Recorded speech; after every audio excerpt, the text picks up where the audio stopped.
1977 NASA نے ایک پیغام اسپیس میں بھیجا۔ یہ کوئی ٹیکسٹ میسج نہیں تھا اور نہ ہی کوئی ریڈیو فریکوینسی، بلکہ ایک گولڈن ریکارڈ، کسی پرانے میوزک ریکارڈ جیسا۔ لیکن یہ کوئی میوزک البم نہیں تھا، ہمارے سولر سسٹم سے نکل کر انجان اندھیروں کی طرف روانہ ہو گیا۔ اس ریکارڈ کا نام تھا وویجر گولڈن ریکارڈ، جو ناسا کے 2 اسپیس کرافٹس پر اٹیچ کیا گیا، وویجر 1 اور وویجر 2۔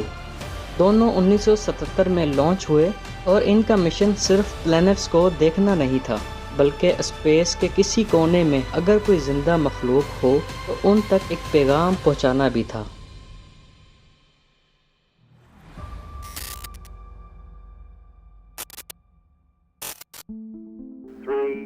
20 اگست 1977 وویجر 2 اسپیس کرافٹ نے اڑان بھری۔ We have liftoff of the Titan Centaur, carrying the first of 2 Voyager spacecraft to extend man's senses farther into the solar system than ever before. 5 ستمبر 1977 وویجر 1 نے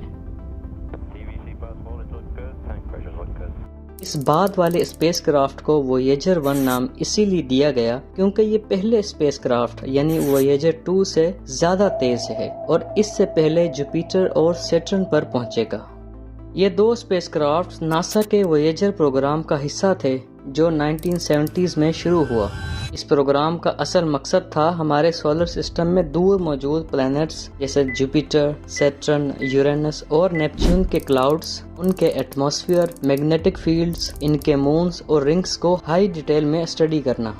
ارتھ سے solar system کے آخری planet Neptune کا فاصلہ تقریباً 4.3 billion kilometres ہے، یعنی دنیا کی فاسٹسٹ کار تھرسٹ SSC جس کی ٹاپ سپیڈ 1227 کلومیٹر پر آور ہے، اگر اس کار سے یہ سفر طے کریں تو نیپچون تک پہنچنے میں 400 سالوں کا وقت لگے گا۔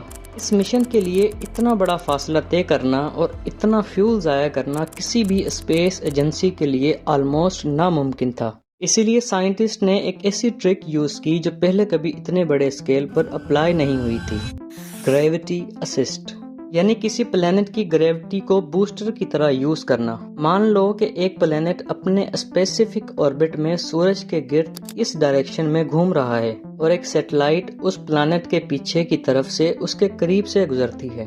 جب سیٹلائٹ اس ڈائریکشن سے گزرے گی تو پلینٹ اپنی گریوٹی کی وجہ سے اسے اپنی طرف کھینچے گا۔ اس گریویٹیشنل پل کی وجہ سے سیٹلائٹ پلینٹ کی طرف کھینچنے لگے گی اور اس کی اسپیڈ بڑھنے لگے گی۔ اسی اسپیڈ کی وجہ سے وہ پلینٹ کی گریوٹی سے نیچرلی باہر چلی جائے گی بنا کسی فیول کو یوز کیے، اور اس کا راستہ بھی تبدیل ہو جائے گا۔ لیکن یہ صرف تب پاسبل تھا جب یہ سارے پلینٹس ایک سیدھی لائن میں موجود ہوں، اور وہ لائن اپ 176 سالوں میں صرف ایک دفعہ ہوتا ہے۔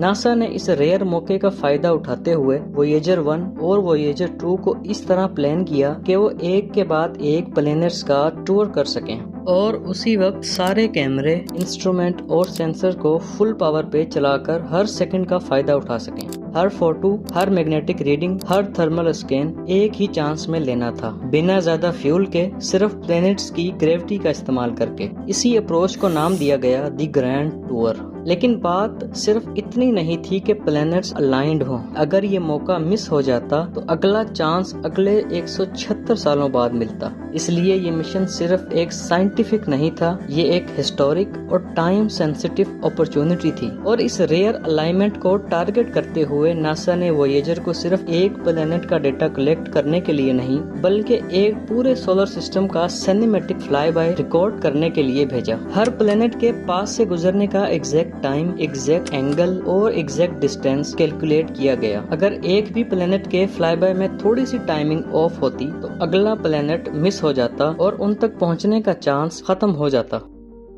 وویجر مشن کی ڈیزائننگ اور پریپریشن کے دوران 1970s میں ایک مشن ریویو کا وقت آیا۔ وویجر کے پروجیکٹ مینیجر جان کیسینی نے ایک سجیشن دی۔ انہوں نے ناسا کے انٹرنل پلاننگ ڈاکومنٹس میں لکھا کہ کیا ہم اس اسپیس کرافٹ کے ساتھ کوئی سمبولک میسج بھیج سکتے ہیں، ایسی کوئی چیز جو صرف ڈیٹا نہیں بلکہ ہیومینٹی کا ایک نشان ہو۔ یہ آئیڈیا مشن کے اوریجنل ڈیزائن کا حصہ نہیں تھا، لیکن اسی ایک پرپوزل نے بعد میں ناسا کو کنونس کیا کہ ایک کلچرل میسج تیار کیا جائے۔ پھر ناسا نے یہ ٹاسک ایک ایسٹرونامر اور آتھر کارل سیگن کو دیا کہ وہ ایک ٹیم لیڈ کریں جو ایسا ریکارڈ تیار کریں جو کئی ہزاروں یا لاکھوں سال تک اسپیس میں سروائیو کر سکے۔ کارل سیگن کی ٹیم میں این ڈریان، فرینک ڈریک، لنڈا سیلزمن اور جان لومبرگ شامل تھے۔ ان سب نے مل کر ڈیسائیڈ کیا کہ اس ریکارڈ میں کیا ہونا چاہیے، کیا دکھانا چاہیے، کیا سنایا جائے۔ اس ریکارڈ میں 116 تصویریں تھیں۔ انہیں بلیک اینڈ وائٹ کر کے اینالوگ سگنل یا ساؤنڈ میں کنورٹ کر کے اس ریکارڈ پر لکھا گیا۔ بھائی یہ ٹاپک بہت کمپلیکیٹڈ ہے، قسم سے مجھے خود کو نہیں پتا۔ سائنس ورلڈ کی یہ ویڈیو دیکھنے کے بعد تم سمجھ جاؤ گے کہ یہ تصویریں کیسے ساؤنڈ میں کنورٹ کی گئیں اور کیسے اس ریکارڈ کے اوپر لکھی گئیں۔ اب اپنے ٹاپک پہ دوبارہ آتے ہیں۔ اس ریکارڈ پر ہائیڈروجن ایٹم کے اسپن فلپ ٹرانزیشن کا ڈائیگرام بنا تھا جو ٹائم اور ڈسٹینس کو میجر کرنے کا یونیورسل طریقہ ہے۔ اسی سے انہیں سمجھنا تھا کہ ہم کس اسکیل پہ بات کر رہے ہیں۔ اس ریکارڈ میں صرف تصویریں نہیں بلکہ اس میں دنیا کے ساؤنڈز بھی تھے، جیسے بجلی کا گرجنا، سمندر کی لہریں، ہوا کا جھونکا، جانوروں کی آوازیں، ایک بچے کی ہنسی اور ایک انسانی دل کی دھڑکن۔ اس ریکارڈ میں 55 زبانوں میں گریٹنگز یا سلام بھی شامل تھے۔ دنیا بھر کے لوگوں نے کہا ہیلو فرام دا ارتھ، کسی نے کہا سلام، کسی نے کہا پیس اور کسی نے کہا نمستے، اور اینڈ میں کارل سیگن کے بیٹے کی آواز بھی تھی، Hello from the children of planet Earth. پھر آئے میوزک، 90 منٹ کا آڈیو، کلاسیکل سے لے کر فوک تک، بیتھوین کے سمفنی، روی شنکر کے ستار، بلگیرین شیپرڈ سانگ اور چک بیری کا راک اینڈ رول۔ ناسا نے گولڈن ریکارڈ کو ایک طرح سے ٹائم کیپسول بنایا تاکہ اگر کبھی کہیں کوئی مخلوق ملے تو انہیں یہ سمجھ آئے کہ ہم کیا تھے، کہاں سے آئے تھے اور کیا محسوس کرتے تھے۔ 1990 تک وویجر نے اپنا سولر سسٹم کے آخری پلانٹ کے فلائی بائی کا مشن کمپلیٹ کر لیا تھا۔ ارتھ سے تقریباً 6 بلین کلومیٹرز دور جانے کے بعد وویجر 1 کے کیمرے آہستہ آہستہ پاور لوز کرنے لگے۔ تب کارل سیگن کے مشورے پر وویجر کا رخ آخری بار ارتھ کی طرف کیا گیا اور 14 فروری 1990 کو وویجر 1 نے ارتھ کی آخری تصویر کھینچی، دی پیل بلو ڈاٹ،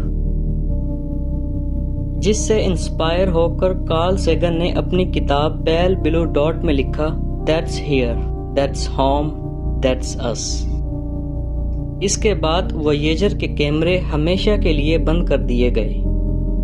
آج وویجر 1 تقریباً 25 بلین کلومیٹرز کا فاصلہ طے کر چکا ہے اور وویجر 2 21 بلین کلومیٹرز کا۔